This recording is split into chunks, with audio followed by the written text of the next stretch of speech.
We talk a lot about these LLMs, these big language models, and how they just keep getting better. Yeah. But have you ever thought about, like, if all the things that make these models smart actually improve in the same way? Hmm. Like, is getting better at remembering facts the same as getting better at figuring things out?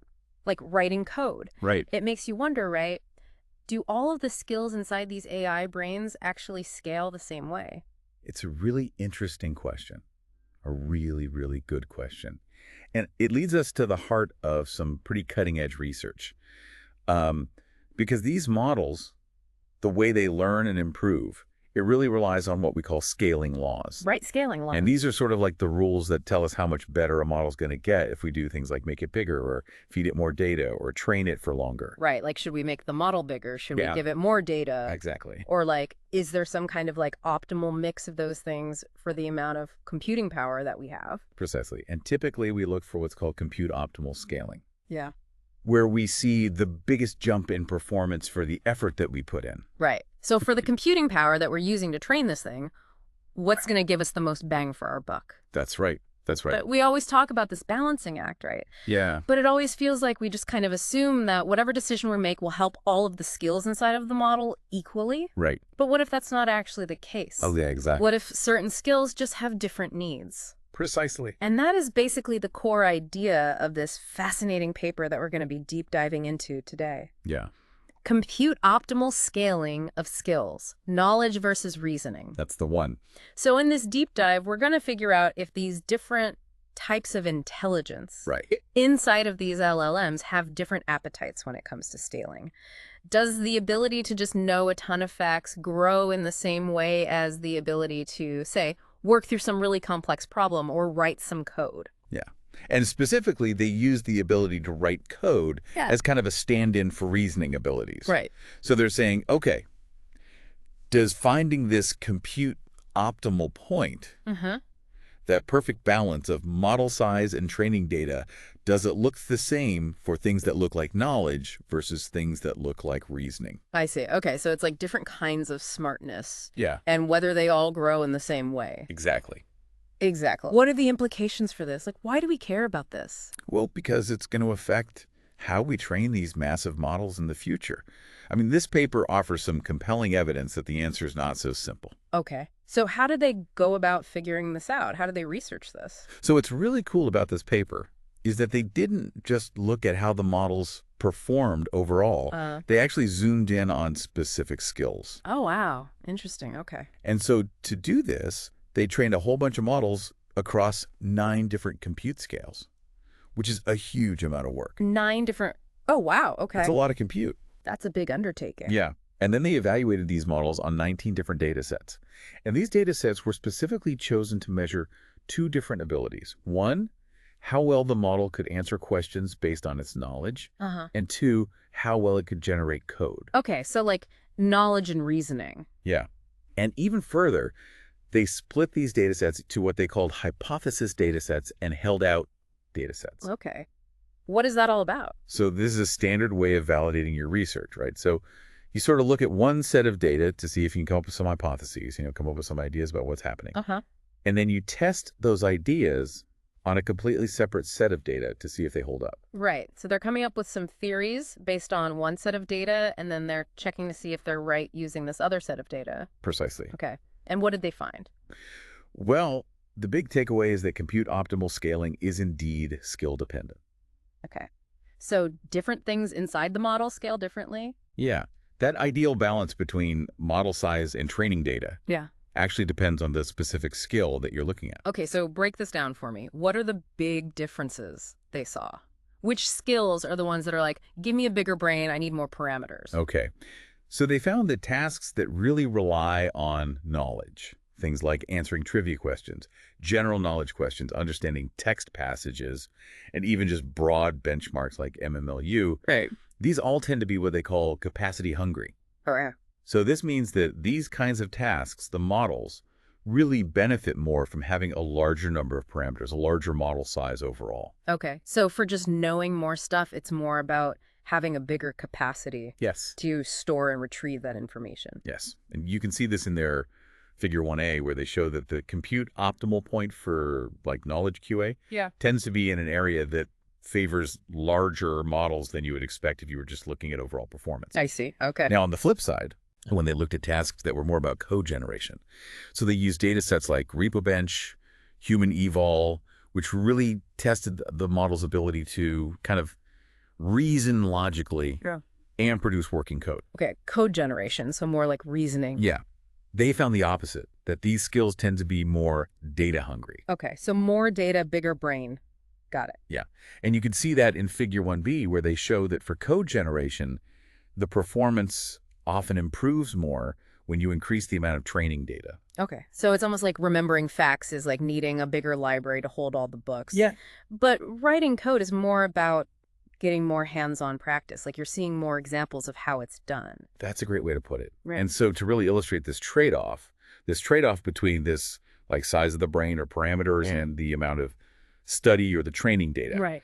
they use something called isoflop curves. Isoflop curves. Yeah. And basically imagine that you have a fixed budget for training. These curves will show you all the different ways that you could spend that budget. Okay. So you could build a slightly smaller model and train it on a ton of data, or you could build a much larger model and train it on less data. Okay. So it's all the different combinations for how you could train the model. Exactly. And all of the points on these curves cost about the same in terms of computing power. And what they found was that where performance peaks on these curves, the point on the curve where performance peaks actually differs depending on whether you're looking at knowledge or you're looking at code. Oh, interesting. Okay. Mm. So for the same amount of like training effort, you might get better at answering questions by making a bigger model, but you would get better at coding by having more code examples to train on. Exactly. And they even put a number to this difference using something called parameter count residuals. Parameter count residuals. Yeah, basically what this is it's the difference between the ideal number of parameters for a skill and the ideal number of parameters based on just a general measure of how well the model is doing overall, which they call the aggregate performance estimator. The APE. The APE. Right. Exactly. And so Figure 1C actually shows how these residuals are distributed. Mm-hmm. And you can see that for knowledge tasks, the numbers are generally positive, Uh-huh. which suggests that they need more parameters. Whereas for code, they're mostly negative, which means they want more data. Right. Okay. And can you remind me again, just so we're all on the same page, what is this aggregate performance estimator, this APE? What is it measuring? Yeah, so this is basically like a general report card for the model. Okay. And typically it's measured by how well the model can predict the next word in some chunk of text it hasn't seen before. Mm-hmm. And that's what they mean by negative log likelihood, or NLL, on a validation set. Right. So it's just a broad measure of how well it's learned patterns in its training data overall. Okay. So we've definitely established that different skills have different needs when it comes to scaling. But what I'm wondering is, could this just be because of the data that they were using to train the models? Like maybe they just happen to have more information that was relevant to knowledge than to coding, or vice versa. Yeah, that's a great question. Is it that simple? And it's something that the researchers definitely thought about too. Uh-huh. And they actually designed an experiment to try and figure this out. Oh, cool. They looked at that smallest compute scale that they had, the smallest amount of computing power, and they trained models using different proportions of data that was really focused on knowledge and data that was really focused on code. Okay, so they basically came up with different recipes for their data Exactly. and trained the model with that and then saw what happened. Exactly. Okay. And figures 7B and 7C in the paper actually give you a breakdown of those proportions, like what they actually used. Gotcha. Okay, so they started playing around with these different ingredients in their data. What happened? Well, they found that, unsurprisingly, if you increase the amount of data that's relevant to a specific skill, the model gets better at that skill. That's not too surprising, right? It's like if you practice something more, you're going to get better at it. Yeah, makes sense. And this is shown in Figure 2. More code, better coder. Right. And More factual text, better at answering knowledge questions. Okay. But what about those ideal balance points? Yes. The compute optimer. Right. Did those change when they changed the data mix? Well, this is where it gets really interesting. Okay. They found that the compute optima did indeed change depending on the data mix. Oh, wow. Okay. So specifically for code, they found that as they included more code data in the pre-training, Uh-huh. The compute optimum for code generation actually shifted toward needing more parameters. So the more code they fed it, the more it actually wanted a bigger brain. Yeah, it's like, That's kind of counterintuitive, isn't it? it is a little counterintuitive. And it suggests that maybe with more data, the model is able to learn more intricate patterns in the code and therefore needs a larger capacity to really take advantage of all of that extra information. Interesting. Okay. However, even with these shifts in the compute optima, because of the data mix, one thing stayed consistent, that even when they tried to account for these different amounts of skill-relevant data, knowledge tasks consistently showed a much stronger preference for parameters than code tasks. Okay, so it's not just about the proportion of data. There's something different about how these two types of skills actually scale. Yeah, and you can see this in Figure 3. Okay. And so what the researchers suggest is that knowledge might be fundamentally harder to compress than code, Okay. right? Because if you think about it, storing this huge amount of facts and figures and information might just require a larger capacity than learning the more structured and logical rules of programming. That's a good point. And they even observed that this difference in parameter preference between knowledge and code actually became even larger when they looked at just Python code data sets. Just Python. Yeah. And you can see that in Figure 4.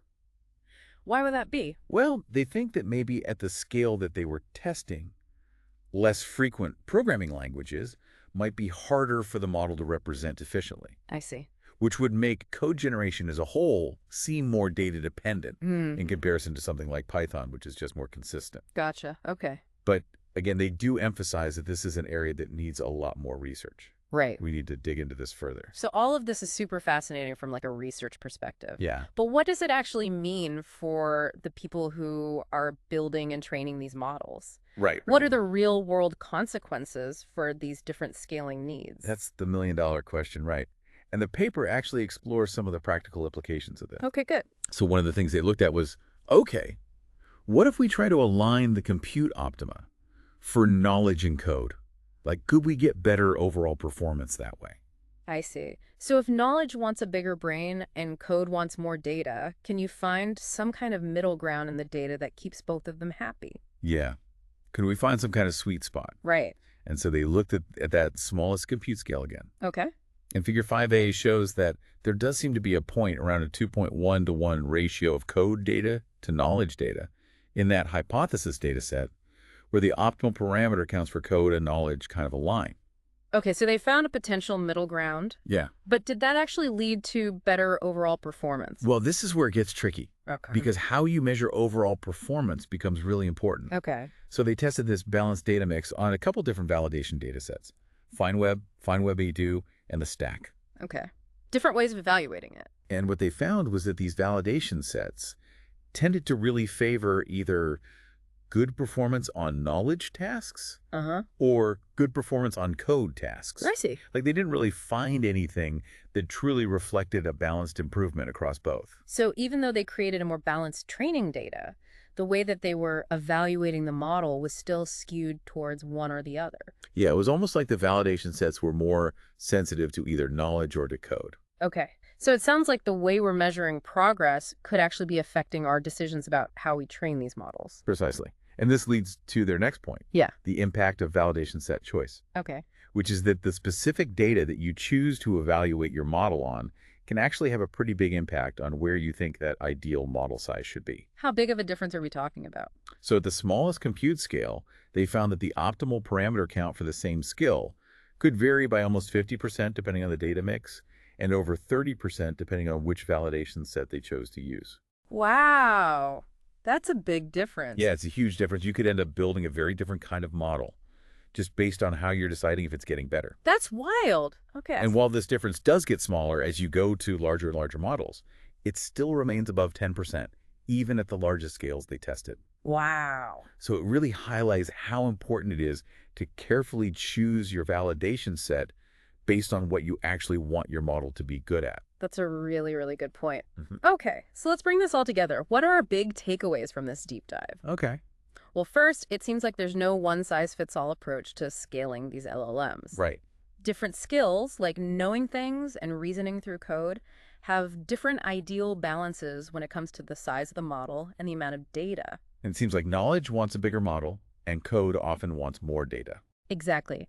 And second, this difference isn't just a simple result of the data we feed them, right? Hmm. There's a more fundamental difference in how these skills improve with scale, and it probably has something to do with how efficiently the model can represent information. Yes, exactly. And then lastly, it seems like the way we train these models, the balance of data that we use, and maybe even more importantly, how we benchmark these models can really have a big impact on where we think that ideal balance is. Yeah, we really have to choose those evaluation data sets carefully. Right, because if we choose the wrong ones, we could end up building models that aren't really designed for what we want them to do. Exactly. So this makes me wonder, given all of these findings, how will we have to change the way we train LLMs in the future? Will we need to use different benchmarks to evaluate different skills? Or even maybe change the mix of data during the training, depending on how the different skills are progressing? Yeah, I don't know. It gives you a lot to think about. a lot to think about. And the paper even points to some interesting areas for future research, like really digging deeper into this connection between how compressible something is and how it scales, and also looking at whether using different types of metrics for evaluating performance. Right. So, like, not just predicting the next word, but maybe using something different, whether that would change any of these curves. Sense. If you're interested in all the nitty-gritty details, the data sets they used, and the analysis, you should really check out the full paper, Compute Optimal Scaling of Skills, Knowledge versus Reasoning. Definitely. It's 2503.10061v1.pdf. It's a very thought-provoking paper. Awesome. Well, I think this has been a super interesting deep dive. Thanks for joining me. Thanks for having me. And we'll see you all next time. See you later.